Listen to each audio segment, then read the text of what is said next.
We need a theme song. So could you please send me a theme song? 'Cause we don't really have a theme song. And we could really use a theme song. Send us a song.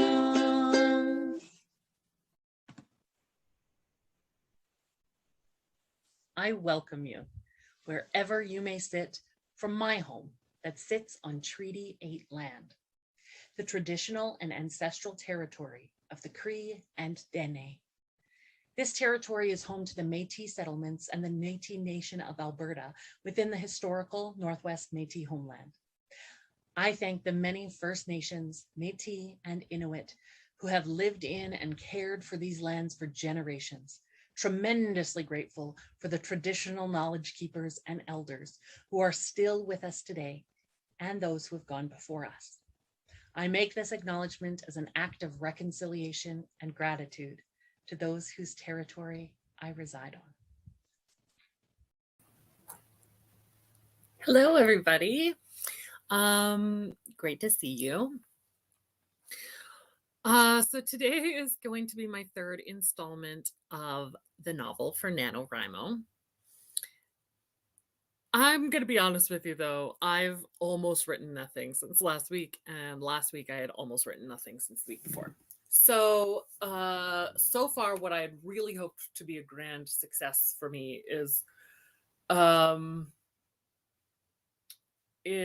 sort of battling against my own procrastination, and procrastination is winning. So that sucks. Like, it really, I'm embarrassed that I haven't really been able to write much.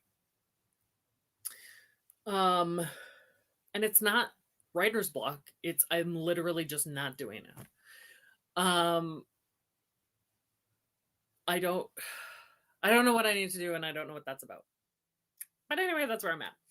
I am going to read some. I'm going to kind of go back to some of the earlier chapters that I hadn't read to you yet. Again, I'm really kind of hoping that, as I did last week, that rereading them again will re-excite me for this story.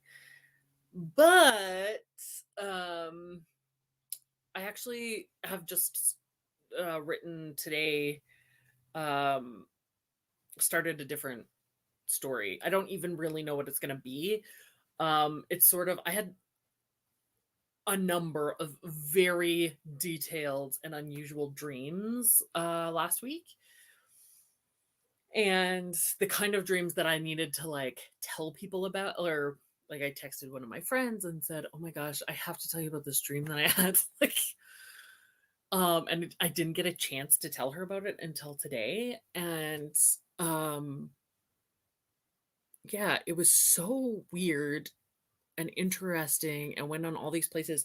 And so I'm kind of, and so then I just wanted to write it down, but then I started writing a story that so far there's nothing from the dream in the story. But it's all inspired, like it's heading to the dream part, or like it's informed by the dream, but I'm just like really detailing it out, like giving backstory for some things and stuff so far. Like that said, I haven't written that much of it yet, but I will also share that with you. But I do also want to read some more of Rock Sandwich. Now I'm just trying to find where that is. Where did I put it? Okay. Sorry. Sorry, not sorry. Okay. So yeah, so this is Rock Sandwich chapter 4.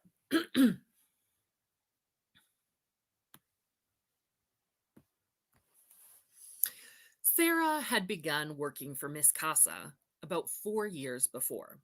She had been living across the hall from her for nearly a year already. Sorry, I'm going to start that again. Something is confusing me in the way that I have my computer set up right now. Chapter 4. Sarah had begun working for Miss Casa about 4 years before. She had been living across the hall for nearly a year already. She had seen Miss Casa coming and going now and then on her way in and out, and they were always polite with one another, but never bothered to reach out and get to know each other. One day, which had started out much like any other, Sarah arrived home and set to work clunking Miles's stroller up the 4 flights of stairs to her apartment. When she stepped off of the stairs into the hall of her apartment door, she was greeted by her landlord, Carlo. Carlo was a decent landlord, Sarah supposed. If she expressed any concerns, he would attend to them promptly without argument. She didn't like that he always seemed to stand too close to her, that he would make jokes now and again about her bewildering status as a single mother, her being such a beauty and all. But Sarah was able to wave these remarks away with a polite smile and a slow shaking of her head. Today, as soon as she got upstairs, Carlo spun toward her and shouted, "Oh, Miss Sarah, I just finished knocking on your door." Carlo moved to meet her halfway between her door and the stairwell, and he was projecting an unnatural air of friendly casualness that Sarah noticed as slightly odd. He was moving just a little too quickly and speaking just a wee bit too loudly. His smile looked practiced and plastic on his face. When the gap between them clothes, uh, when the gap between them closed, both he and Sarah stopped walking. "To what do I owe the pleasure, Carlo?" said Sarah sweetly, as she shifted her shoulder back further. As she shifted her shoulder bag further up to her on her shoulder. "Sarah!" Carlo nearly shouted. "I was just now knocking on your door. I wanted to remind you about the rent increase next month," he continued, still much too loud. "I know that you are always on top of these things, but I just wanted to make sure you know." "Increase?" Sarah asked slowly, as though she were a deer tiptoeing up to a water hole. "What do you mean?"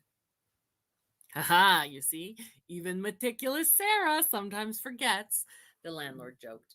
"But hey, that's why I'm here. Together we can keep these things straight. You have a pleasant evening, dear. I'll see you in the office on the 1st." Carlo squeezed past Sarah and the stroller as he spoke.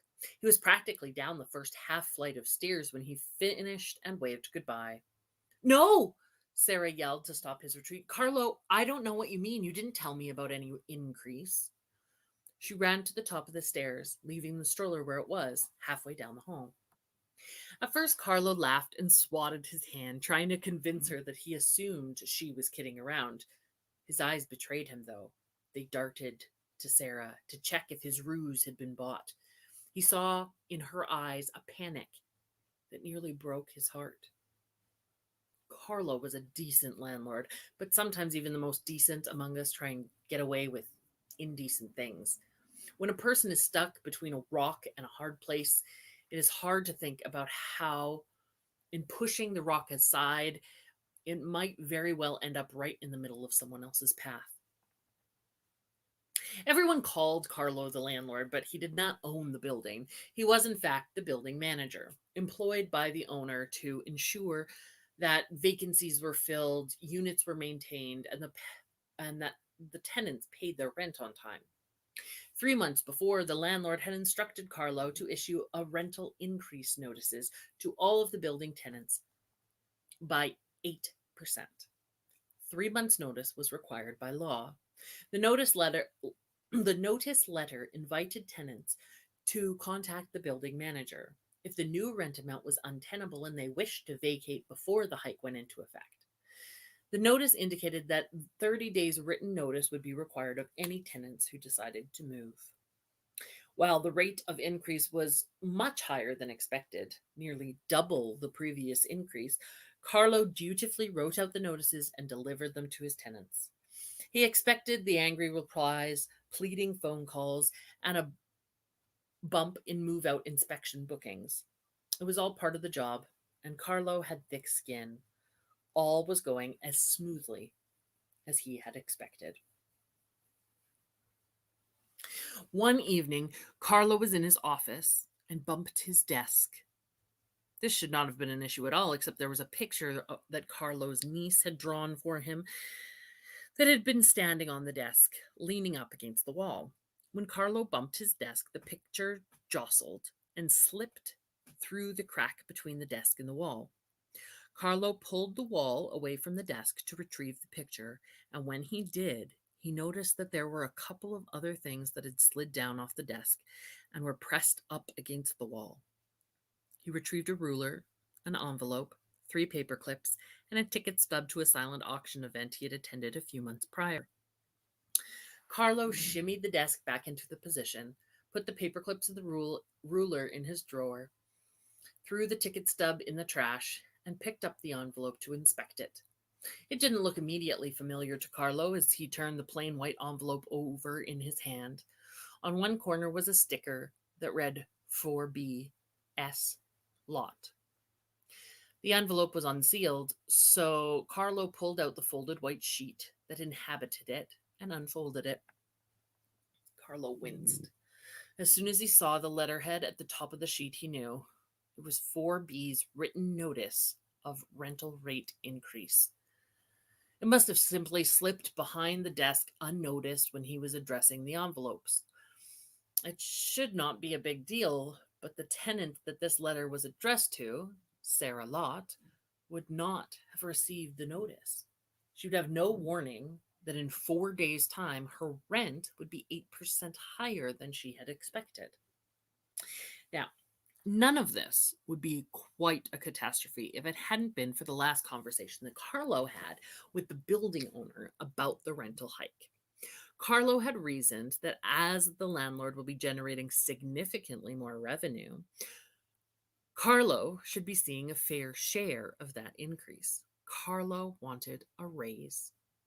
The owner did not appear to be thrilled with that idea, and the negotiation eventually reduced to a yelling match between the two men. Carlo insisted that no one could do his job more expertly, despite the landlord's estimation that he could spin around in the street and point randomly to find someone equally skilled. The argument had gotten a little more heated than Carlo would normally have dared with an employer, but in the end, the landlord issued a challenge. Should the first of the month arrive without any headaches for the landlord to resolve himself with regard to the new rent increase, he would grant Carlo his raise. That deal was struck 2 days before Carlo discovered the lost rent increase notice. He knew that the owner would use any excuse at all to break their deal, and Carlo was determined not to let that happen. He needed to resolve any hiccups himself without calling on the landlord for help. Carlo did not have the authority to give a tenant a break on their rent. If someone failed to pay on time, Carlo was required to report it to his boss directly. There were form letters that would be sent, and unless the matter was reconciled in good time, an eviction process would begin. Carlo always prided himself on being a people person and didn't appreciate that his talents of talking to people and smoothing things over were not being utilized. Carlo theorized that if he had the authority to cut his tenants a break now and again, the turnover in the building would go way down and vacancy would hold strong at 100%.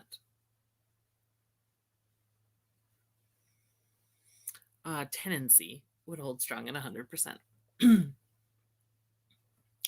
Regardless of his confidence in his own abilities at this time, Carlo could not simply adjust the amount of rent so that Sarah Lott owed. If she didn't pay the new balance on time, there would be a whole proceeding that would have to begin. The landlord would have to get involved. If Carlo were able to bring this to the landlord now and let him know what happened and ask him to defer Sarah's rental increase another 3 months, the landlord would surely comply. But it is just as surely that the landlord would claim that Carlo failed the challenge to keep the landlord's headaches of ownership at bay. Perhaps it was his ego that made Carlos skip quickly over the Perhaps it was his ego that made Carlo skip quickly over that solution as a possibility. It surely wasn't compassion for a struggling new single mother. Nevertheless, Carlo wondered if he could play dumb and convince Sarah that she had discarded the envelope herself by mistake before reading it. He would certainly need to tell her about the increase now. 4 days to source an additional 8% is certainly better than no days. He decided to go to her and work the new rate into conversation naturally. When he arrived to knock on the door, Carlo discovered Sarah to be not at home. What he wanted to do was find an excuse to enter her apartment so that he could tuck the notice in the envelope somewhere that it could have fallen by mistake before Sarah had an opportunity to read it. He had just taken out his custodial keys and opened Sarah's apartment door when he heard her reach the top of the stairs. Quickly, he closed the door and retrieved his key. "Oh, Miss Sarah," he said loudly to cover the sound of the door. "I just finished knocking on your door." As soon as Carlo allowed himself to see the panic in Sarah's face at the thought of a rent increase, he felt terrible. Slowly, he climbed the stairs again, back up to her level. "Don't you remember, Sarah?" He prodded gently. "I sent out the rental increase notices 3 months ago. You would have received it in the mail." Sarah didn't believe him. If he hadn't been speaking so loudly, or if his smile had looked more like it belonged to him, perhaps she would have written the whole idea off as her brain adjusting to life with a baby. Her memory was not quite as sharp as it had once been, and yesterday she found one of her slippers in the and just yesterday she had found one of her slippers in the oven. She had no idea how it could have gotten there, and not a single guess as to why she would have considered the oven an appropriate place to keep it. But although a new mother's memory can almost never be relied upon, her intuition may as well be subjected to peer review. Sarah just knew he was lying. She did not know why or what she could possibly do about it if he was, but it made her furious that she was just going to have to cope. "How much will it be?" she asked, resigned and resentful. $9.72, Carlo replied. "Okay then," Sarah said. "You'll pay it?"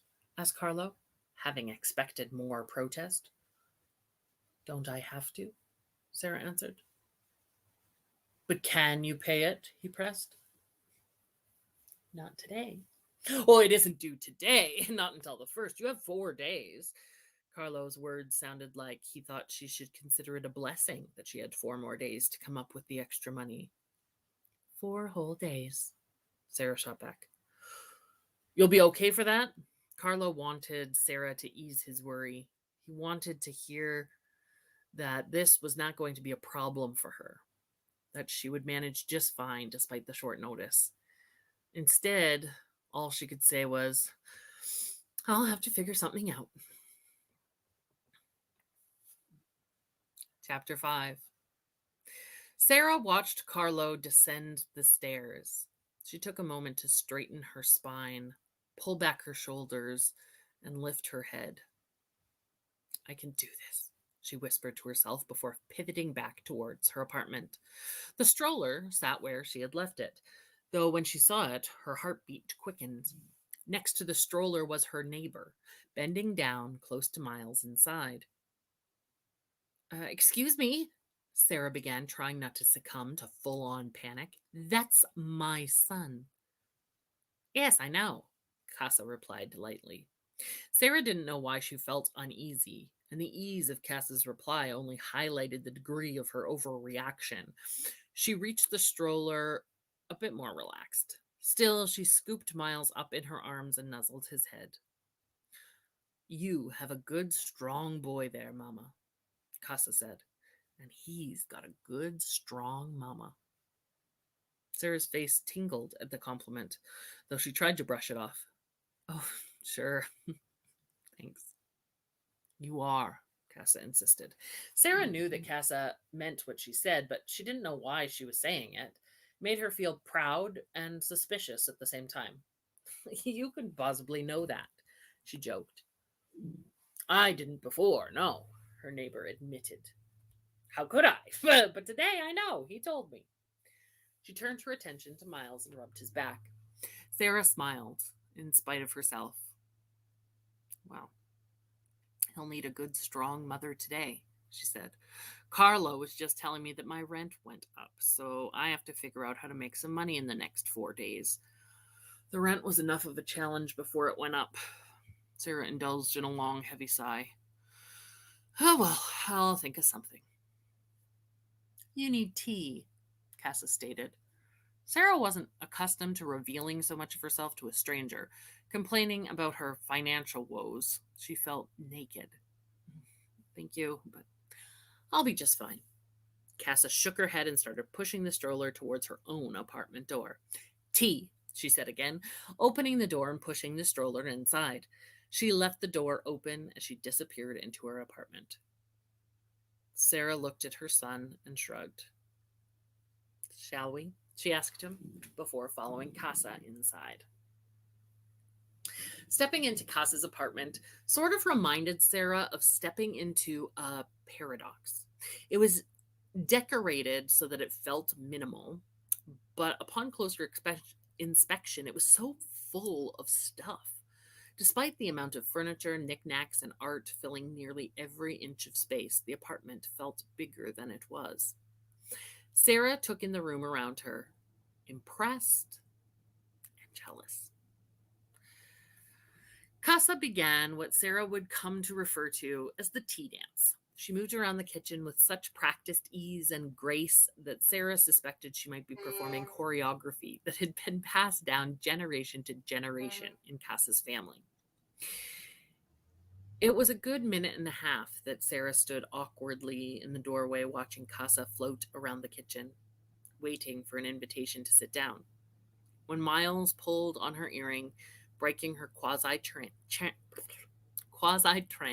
Sarah spoke up. So I'm Sarah, she said. Perhaps I should have started with that instead of my financial woes. We moved in last year. I guess it's weird that we've never come to say hello before. I generally keep to myself. When Casa nodded to the beat of her silent ballet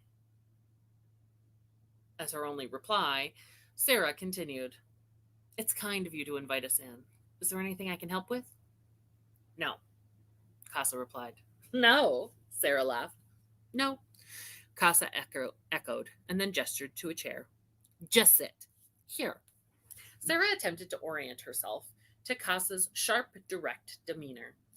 Casa upped the ante by dancing around Sarah, placing her hands on her shoulders from behind her and guiding her towards one of the kitchen chairs. She pushed her firmly into the seat before Sarah's brain could get a message to her feet. Upon sitting, Sarah immediately relaxed. It felt weird. Sitting on the cool, rigid chair in the middle of a stranger's odd kitchen was inexplicably the most relaxed Sarah had felt since moving into this building. Maybe more relaxed than she had felt in years. There was something very sure about the way that Casa was in her home. Pause! I have a snow truck outside of my apartment my house, making a lot of noise.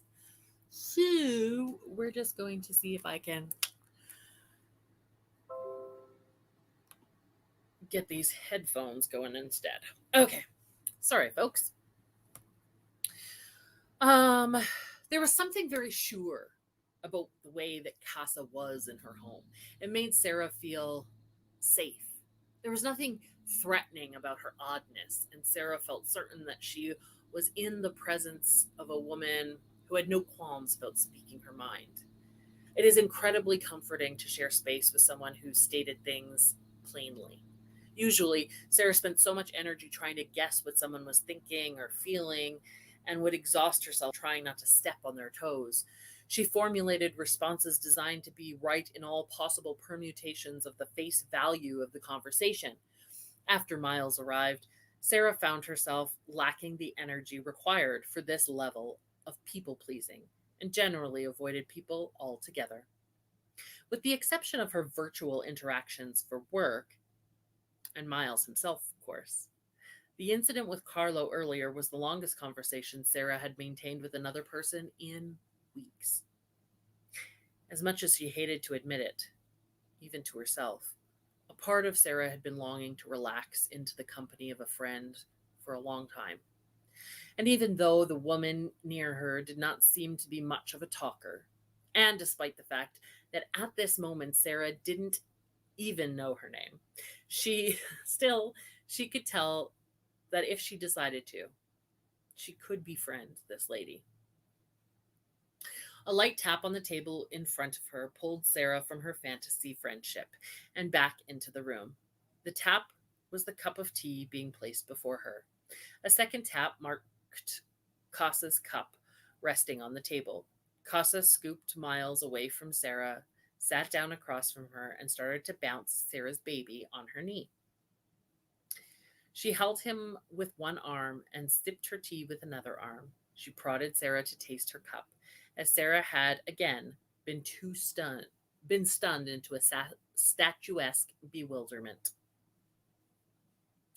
Other people had held Miles before. The nurse during his checkups at the public health office, and there was that one time at the grocery store when a kind woman in front of Sarah in line had stayed behind after her purchase was complete to snuggle him while Sarah packed her groceries into her reusable bags.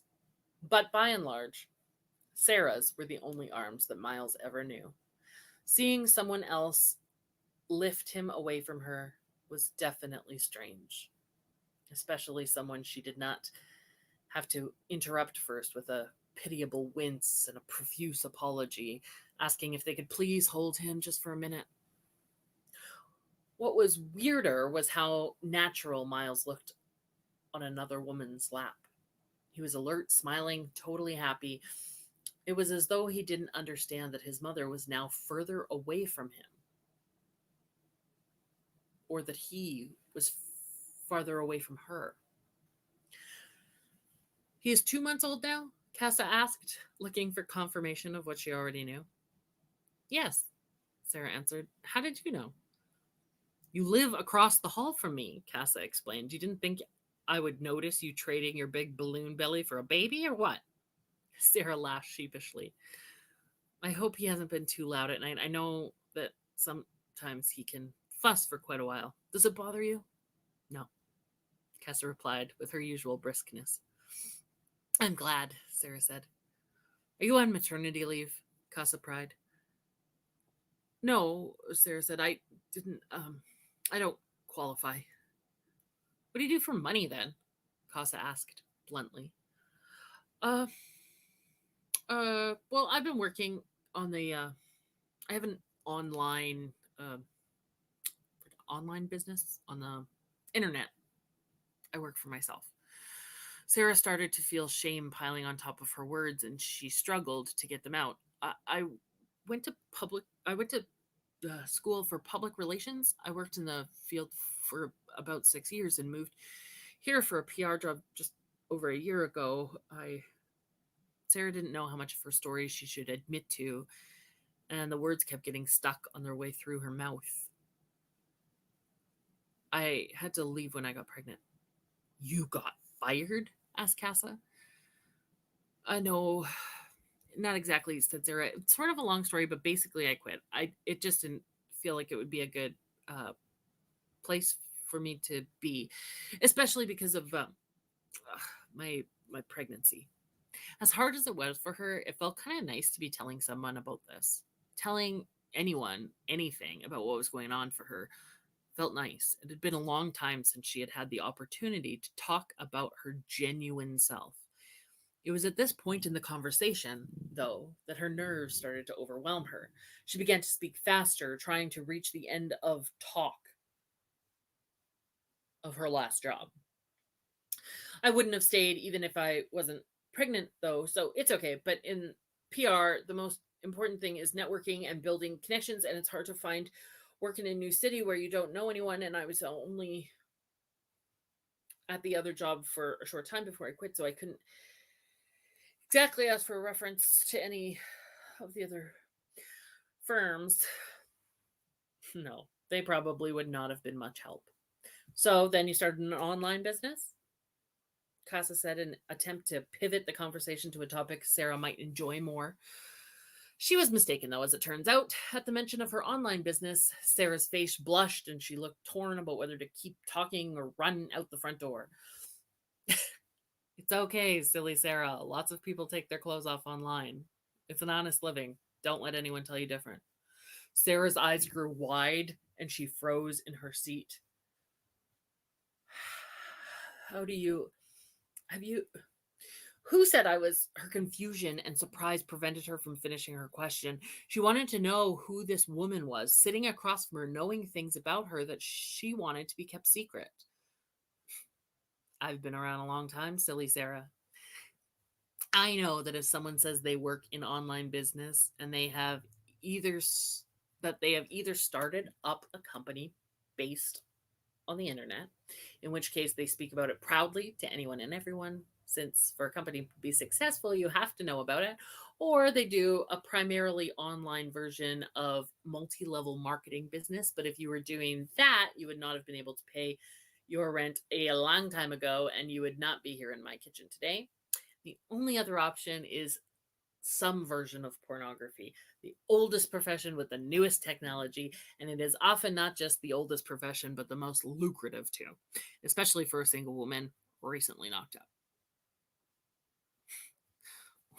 When I was knocked up, it was great. Honestly, there were a lot of dudes out there with fetish for pregnant chicks.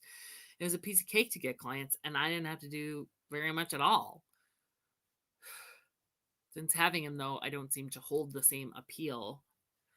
I don't know how I'll manage it all when my milk dries up. I could help you, Casa said. If you'd like, I could. It's up to you, but it won't be online. I understand the appeal, but the real money is in the live shows. There was silence between them for a few minutes. At last, Sarah broke the silence and asked, "May I ask you something first?" "I think that would be fair," Casa answered. "What is your question?" "What is your name?"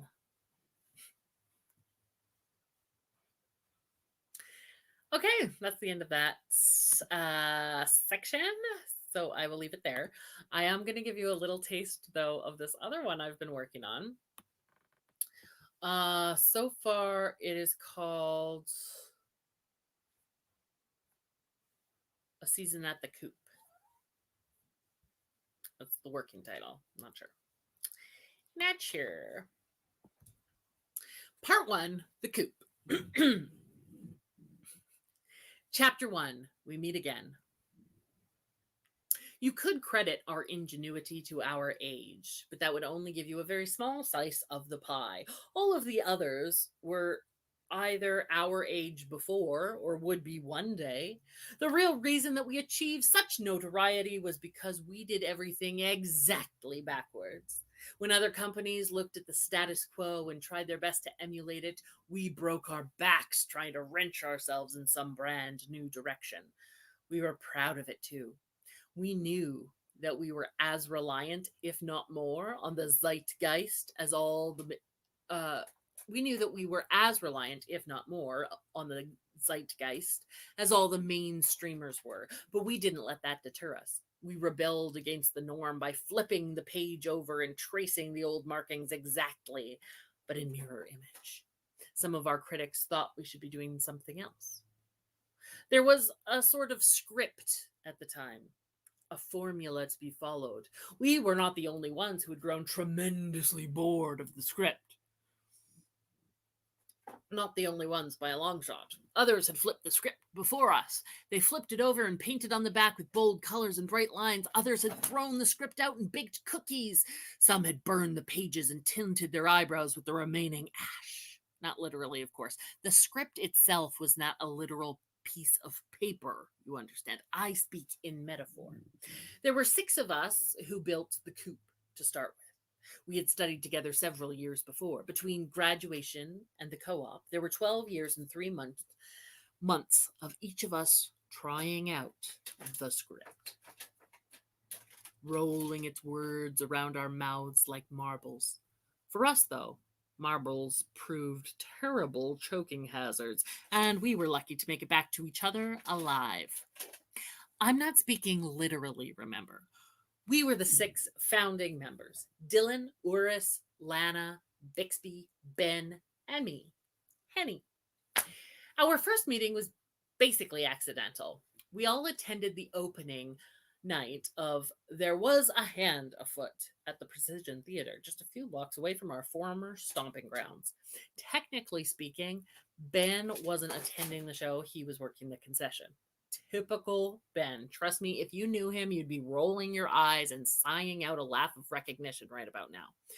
Ben was always a bit of that type who was privy to all the best stuff for all the wrong reasons.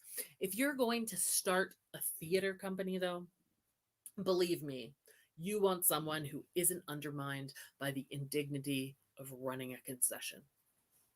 All of us, except for Ben, chatted frantically after the first act, trying to spit out 12 years of news before the warning lights flickered. It was not nearly enough time. So we swiped Ben from his post and brought him outside with us for cigarettes after intermission. We didn't bother to go back in for Act 2. None of us had ever once given that decision a second's regret. I should clarify that saying that we brought him outside for cigarettes was perhaps a bit misleading. That's just what we called standing in a circle outside telling stories. It was my fault that we called it that. I was the smoker.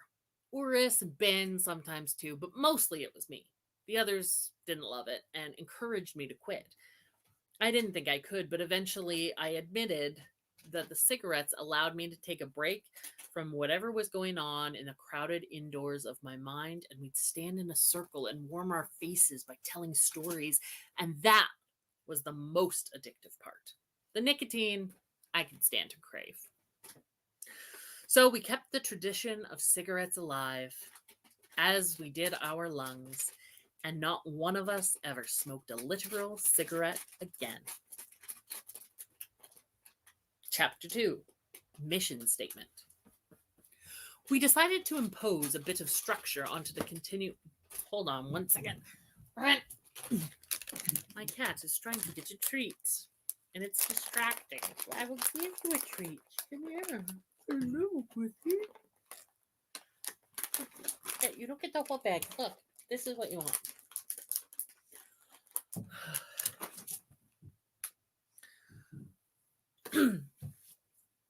Chapter 2, Mission Statement. We decided to impose a bit of structure onto the continuation of our duodecennial reminiscing. We would take turns demonstrating to the group the sort of ideas we'd been sitting with of late. Each of us got to choose where best to share these thoughts so that the rest could consider them with the benefit of an appropriate atmosphere. I was first. Well, no, in fact, I was third, which was really too bad because I was definitely the first one I paid attention to. I did want to know the others' ideas, but my brain can't do 2 things at once, and until it's time for sharing passed, the only thing my brain could do was worry that it would regret how it chose to share. Unfortunately, this is not one of those tales with a trustworthy narrator. Don't get me wrong, I would never lie to you. You're basically the best friend I've ever had. I wouldn't dream of lying to you. You can count on me not to lie. You just can't count on me to tell the truth. Because in order to tell the truth, particularly the whole truth, you need to have an excellent memory. I have an excellent recipe for cream of spinach soup. I have excellent hearing. I have one excellent pair of pants that make me 3 inches more confident whenever I wear them. My memory, though, is not excellent. It merely suffices. In any case, I can't leave out the ideas of Urus or Lana in my retelling of these formative sharings that laid out our most captivating ideas and knotted them together into a hammock that cradled all of the other ideas to come from all of the members who would be joining our little troop. I mean, I have to leave them out I have to leave them out in a sense. I cannot remember where we heard them or a single word of what was shared. So, in that sense, they will be left out. But despite the fact that I was not paying any attention whatsoever, I'm sure that my ears managed to get most of it. I have excellent hearing. My problems have always been in the processing of information, not the receipt of it. I may inadvertently slip in some of the details here and there. You might never notice. I might never notice, but let's assume that those ideas are in here somewhere and move along. I told the crew, nope, I took the crew to the second floor of the downtown library in between two rows of cabinets filled with periodicals. We crouched down very low to the ground. I whispered as I spoke. I'm sure you're wondering what I said, but you really don't need to. Just picture me and my 5 counterparts crouched between cabinets in the middle of an artificially lit library with large skylight windows exposing us to the night sky. I am whispering and my friends are silent. If imagining that doesn't make the ideas crystal clear, then no words will do it. Next, it was Bixby's turn. Bixby took us to sit in the upper roofed section of a playset in the corner of someone's yard. It was in a very wealthy part of town. The playset looked brand new. The plastic pieces of the structure reflected the moonlight, while the wooden pieces drank it in. Bixby talked about how they had been sitting with this idea of inserting their work into places where it did not belong and was potentially dangerous to be. Dylan brought us to a large fountain outside City Hall and began gathering coins from the bottom. She marveled over how easy it was to get quite a bit of money this way, and she didn't understand why no one ever seemed to take it. She said that when you really need something, even if you really want something, you don't care whose wish you're spending to get it. What difference does it make, she said, if I shut my eyes and wish for something that money can buy, or if I just spend the wishes of these fine folks? Last was Ben. Ben brought us all the way back to the concession of the Precision Theater. Everyone else was long gone by that hour. Ben turned on the radio to an FM station. He cashed out his till, locked up the coolers. He swept and mopped the floor. He straightened the brochures and filled the napkin dispensers. He moved around his small corner of the front of house.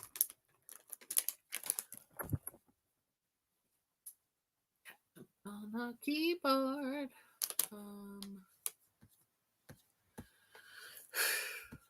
was